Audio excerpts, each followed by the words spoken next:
Labor frontbencher Andrew Leigh. Before we get to the economic policies and those tax cuts passing or not passing through Parliament, I want to ask you first, Dr. Leigh, about your view of what's happened in Hong Kong in the last week and whether the Australian government has done enough to support these protesters, or has there been this, fear of a China backlash, perhaps?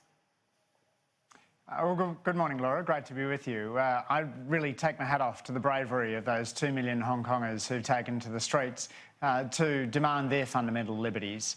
Under the 50-year handover that was agreed in 1997, it is important that Hong Kong maintain that separate system. And I've been surprised, frankly, that the Australian government hasn't been speaking out in support of those protesters who've been arguing against the fugitive extradition laws. Yeah, why do you think that is, the, timid approach from the Australian government? I'm not sure. I think we should always be confident in our values, and there's nothing more Australian than the notion that the rule of law protects us all. Those protesters who've been out there braving rubber bullets and tear gas are standing up for those values, and I think Australians would expect their governments to do so as well. All right, let's return home now to some domestic policy, and what is central and what will be central when Parliament resumes is the government's income tax cut package. Now, this is a three-tiered approach, and the government says it will not break up this package. Is Labor any closer to supporting its passage through Parliament? Laura, we're very keen on the stage one part of this, which ensures that money is put in the pockets of low and middle income Australians immediately. In fact, we're so keen that we're wanting to see it passed back in April. The government waved us away with an arrogant wave of their hand, saying, no, it's fine, it can just be done administratively. We now know that's not the case, and that the first stage of the tax cut won't be paid when required. With regard to stage three, we know it'll increase inequality and most of it will go to men. But I also think that it's unwise given the fragile state of the Australian and global economy. This is really a case of the Treasurer's egos writing cheques that the economy can't cash. We know that the Australian economy has seen declining retail sales, we've seen falling new car sales, we've got wages flatlining, but a real problem with living standards. And in a world in which we could well see a serious global crunch, we need the fiscal room to be able to deal with that crisis, rather than locking ourselves into expensive 2024 tax cuts.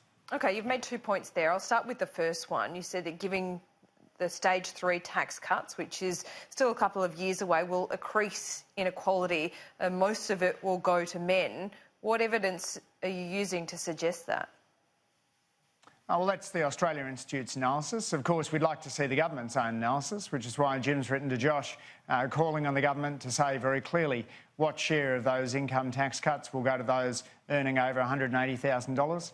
If the government thinks that these stage three tax cuts won't increase inequality, it'd be good if they actually said so. But why would it? Really, in principle, how does giving tax cuts to a high end increase inequality? Well, you're putting more money into the pockets of those who have the most.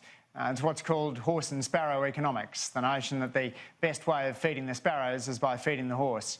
The fact is that this sort of approach to economics has been largely discredited, and at a time when middle Australia is hurting, the most sensible thing to do is get on and pass those stage one tax cuts, ensure we get the economic stimulus. Right now you've got the Reserve Bank having to do through monetary policy what the government should be doing through fiscal policy. They've been cutting rates now below what were once called emergency levels, down to 1.25%, with markets suggesting they could go below 1%. The Reserve Bank's saying that we need to get unemployment down closer to 4%. The government seems pretty happy with unemployment sitting at 5.2%. I don't think that's good enough, Laura. I think we need to achieve full employment in Australia. We need the productivity measures to get us there. We need tax measures that'll stimulate the economy, not lock in high-end tax cuts in 2024. OK, but looking at the economic argument that you're putting forward, why not pass the full package of legislation? It would give that stimulus to the economy, which you say is required at this point, and it's structural reform, isn't it, that some, particularly in business, are crying out for? Laura, I don't think anyone, any serious economist would argue that it's structural reform to lock in high-end tax cuts in 2024. Even Liberal Treasurer Peter Costello has in recent months been criticising the idea of legislating now tax cuts which don't get paid for in 5 years' time. What's really important that we do for the economy is ensure that we have the productivity boosting measures. This is a government that's been asleep at the wheel when it's come to school funding, that has seen traineeships and apprenticeship numbers fall, that's capped the number of university places. All of those things hurt the productivity potential of the economy. And we really need to make sure that we're boosting that growth potential of the nation. I'm very ambitious for what we can do right now in order to boost the productive potential of the economy. I'm also concerned, though, that we make sure that we're not locking ourselves out of being able to respond to a global downturn in a timely and targeted way, just as we did when the last global financial crisis hit. Yeah, sure, but when you look at, we've just had an election, it was barely 4 weeks ago. What does it say to the business community, Australians more broadly? This was central to the government's re-election strategy.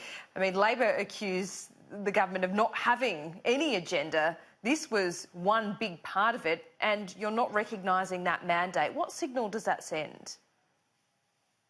Laura, the signal it sends is that Labor's serious about fiscal responsibility. There's no reason these two tax measures need to be tied together. None at all. This is the government putting its own political interests ahead of the interests of the Australian economy.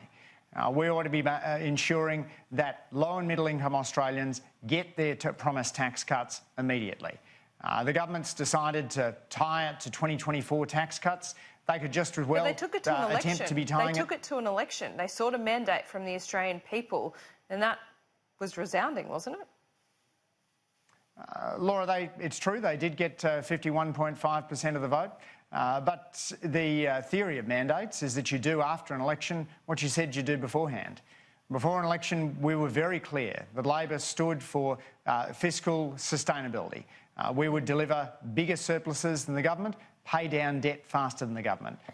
This government doesn't take debt seriously.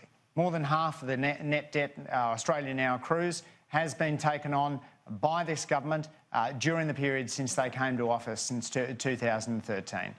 We need to take debt seriously because we need to be able to respond if the economy goes south. This is a bit like an adult with a couple of teenage kids who's worried about losing their job, who says, well, I'm not going to promise I'll buy the kids each a new car when they graduate high school. That would be crazy. And this is similarly unwise economics to be locking in significant expenditures at a time of global uncertainty. OK, let's have a look at a few other issues a little bit outside your portfolio area. But we're looking at a situation where the government might be extending the contract for Paladin solutions in offshore detention centres. Do you have a problem with that? I think every Australian who's looked at Paladin solutions has a problem with it. I mean, imagine you were walking around Kangaroo Island and you came across a bloke in a beach shack who said, can you give me $20? You might be pretty sceptical. The fact is, Peter Dutton gave $20 for every Australian to that bloke in the beach shack, and now is looking at extending the contract for Paladin. Are there any other options? The fact that I mean, the argument has been made by some of Labor's critics that part of the problem is that the environment is made so toxic that some of these contractors who actually service offshore detention centres are targeted quite publicly. So there's not a lot of people that want to take on these contracts. Is that fair? It's certainly true that it is a stain on Australia's global reputation that there are still people in Manus Nauru 6 years on. But that when the Senate hearings took place into this Paladin contract, there were global firms that said they would have been happy to bid if they'd been given the opportunity. We've now had the Papua New Guinean government saying they're keen for some of their local firms to get to work. Is that a good solution, a local firm to be running Manus?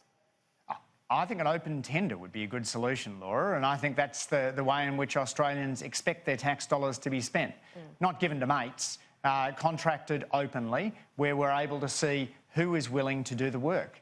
This Paladin scandal is yet another example of Peter Dutton being willing to blame everyone and take responsibility for nothing. He's not a minister who is up to his job. 30 asylum seekers have come to Australia under the Medevac legislation that was passed earlier this year. Does that justify Labor's support of this legislation, or do there need to be some tweaks to this? We believe it was the right decision to follow medical advice but allow a backstop decision to be made by the minister. The minister's yet to tell us what the real problem is. He was saying at the start of the year that there would be hundreds of people coming to Australia as a result of the Medevac laws. As it is, there's been some 30 and there may have been more outside this framework. We know outside the Medevac framework that people were getting medical attention in Australia. All the Medevac laws ensured was that we listened to doctors. Dr Leigh, appreciate your time this morning. Andrew Leigh there live from Canberra. Thanks, Laura.